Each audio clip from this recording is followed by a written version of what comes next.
Hey guys, welcome back to my channel. I'm Christina and we're back for another intuitive reading. And this one is for Kaspar. Kaspar, thank you for your patience. Thank you for being open to me reading you. I'm going to pick from the Osho Zen tarot card deck. So yeah, sit back, relax, breathe, enjoy, take what resonates, leave what doesn't. Like with all things. Yeah, let's see what we have for you here. Ooh, card just fell out, so we're gonna use that card. Interesting. So you got this card, which we just picked for Tormod not too long ago. So integration. So what's standing out for me in this card is these hands. See how the hands holding the yin and the yang? So there's this like holding, this embracing, this, it's like life in your hands type point. It's like everything that you need, everything that you're looking for, everything that you want to understand, everything that have questions about, everything that you want answers to, everything that like is uncertain to you, everything that you are looking for, Kaspar, it's actually in the palm of your hands. That's what's coming up. It's like life is actually in your hands. You are the one who is molding the clay. You are the one who is calling the shots. You are the one who is setting the tone. You are the one who is creating your life and creating your reality and creating that which you see. So it's that point of like everything that you're actually looking for is here. It's in your hands. Life is in your hands. It's that point of it's here. It's like even this point of like it's here in you. There is nothing actually outside of you that can tell you who you are or where to go or what to do or who to interact with or how to be or the solution. It doesn't exist outside of you. It exists inside of you because outside is just a reflection of you. So it's that point too of any conflict you're having, any friction you're having, any resistance you're having to anything outside of you is a reflection of your relationship to yourself. Everyone that you see is a part of yourself. Whatever relationship you have to any point outside of you is a particular relationship that you have with yourself. And so it's that point of becoming so self-responsible for all that is. It's almost like taking everything that's outside of your reality and bringing it here. It's in your hands. It's in yourself. It is you. So that's the integration point here of that understanding, that fully, thoroughly understanding of like, right, everything is actually me. All of this is actually in me. And so it's that point even of, I don't need anyone else to change. I don't need the world to change. I don't need the systems to change because it's all me. So if I change, the world changes. If I change who I am, if I change my relationship to things, if I change how I look at things, if I change who I am as my core, as my thoughts, my words, and my deeds, the world changes. And quite fast, actually. I've experienced this point within me where in me shifting myself, in me changing myself, in me redirecting myself in full responsibility of who I am, I saw immediate change in the people around me. I saw something different all of a sudden. The world changed when I changed. And how I saw the world changed. And so it's just that point of realizing like how much power you have. It's actually all in the palm of your hands. It's actually all within your hands. You hold the key. It is up to you completely to change the world. And so it's kind of a cool point. And this is not to like put anything on your shoulders as like a burden or that like you're responsible for all this shit that's going on. It's no. This is about realizing the power, the empowerment available to you. This is that point of when I take responsibility for myself and all that I see, I realize that I am deciding what I see. I am making a choice at what I see and how my life unfolds before me, because that's the thing. It's like you are directly creating your life. You are directly calling you into your life. It's that point of like yeah, it's just that point of like, it's all you, you know? It's all you.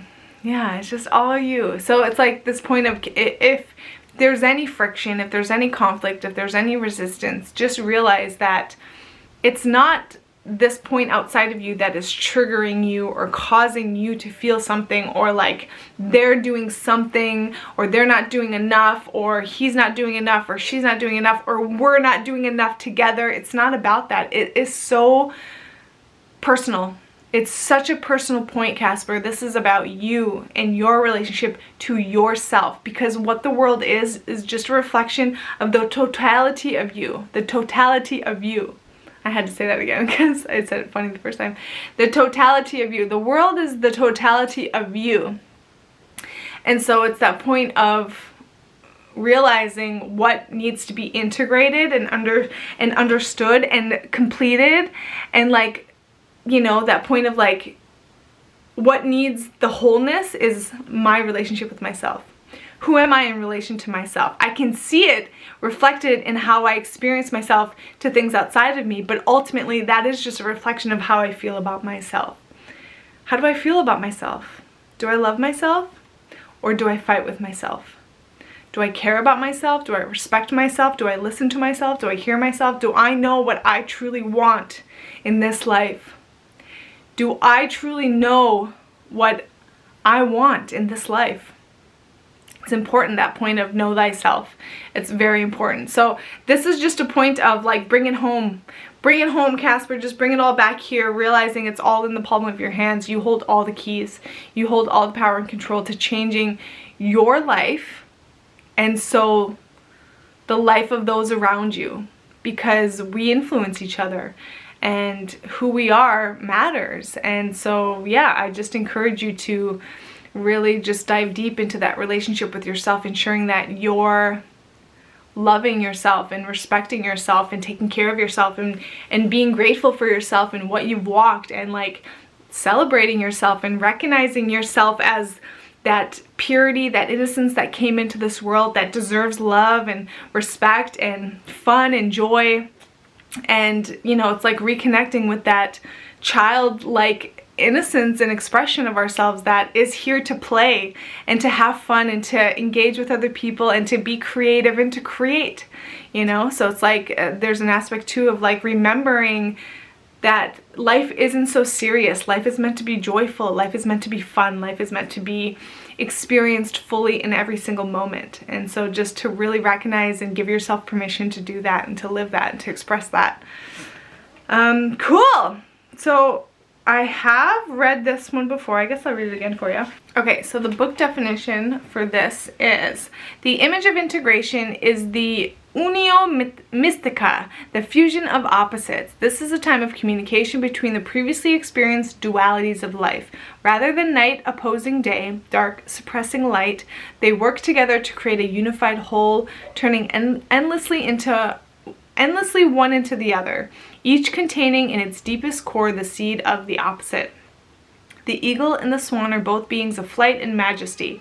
The eagle is the embodiment of power and aloneness. The swan is the embodiment of space and purity, gently floating and diving upon and within the element of the emotions, entirely content and complete within her perfection and beauty. We are the union of eagle and swan, male and female, fire and water, life and death. The card of integration is the symbol of self-creation, new life, and mystical union, otherwise known as alchemy. The conflict is in man. Unless it is resolved there, it cannot be resolved anywhere else. The politics is within you. It is between the two parts of the mind. A very small bridge exists. If the bridge is broken through some accident, through some psychological defect or something else, the person becomes split, the person becomes two persons, and the phenomenon of schizophrenia or split personality happens. If the bridge is broken and the bridge is very fragile, then you become two. You behave like two persons. In the morning, you are very loving, very beautiful. In the evening, you are very angry, absolutely different. You don't remember your morning. How could you remember? Another mind was functioning. And the person becomes two persons. If the bridge is strengthened so much that the two minds disappear as two and become one, then integration then crystallization arises. When George Gurdjieff used to call the crystallization of being as nothing but the two minds becoming one, the meeting of the male and the female within, the meeting of the yin and the yang, meeting of the left and the right, the meeting of the logic and illogic, the meeting of Plato and Aristotle. To me too, it's that point of the meeting of the inner and the outer, realizing that it's all just one thing. I'm just one thing, and it's actually, I am the source and cause and origin of that which I see. Who I am on the inside is reflected to me on the outside, in the people that come into my life, in the events that happen to me, in the experience that I have throughout my day. That is all starting within me. So it's really getting a grasp on where my power is. It's within me, and ensuring that within me is the clear, pure, innocent self that is without judgment, without blame, without ridicule, without criticism, but is just of love and unconditional giving and unconditional forgiveness and unconditional understanding. You know, when we have that for ourselves, we can really give that to the world, and I feel like that is how we change this world. You know, we forgive ourselves thoroughly, through and through, fully, totally, then you know what? Naturally, we start to forgive this world for what it is and what it's become, because we understand why it's like that and how it got there. So I just implore you to really just dive deep into yourself and find that source of that unconditional, absolute self-forgiveness and understanding and love and care, because that is how you can then express that to the world, which is really what this world needs, is that forgiveness, is that love, is that compassion, is that understanding. And that's how we bridge the world. This is how we bridge the separation, by bridging it within ourselves, as the book said. So amazing reading, and I love that this is such a cool example of how you can have two cards, two different readings. Amazing. Thank you so much, Kaspar, for being open to me reading you and for bringing this point through, because truly you brought this point through, so thank you for that. If you have any questions or want further clarification or further perspective on the reading, let me know for sure. I'm happy to share more. Otherwise, I'd love to hear if you have perspective on this, and I hope it resonates. And thank you so much again for being open, and take care, and I will see you around.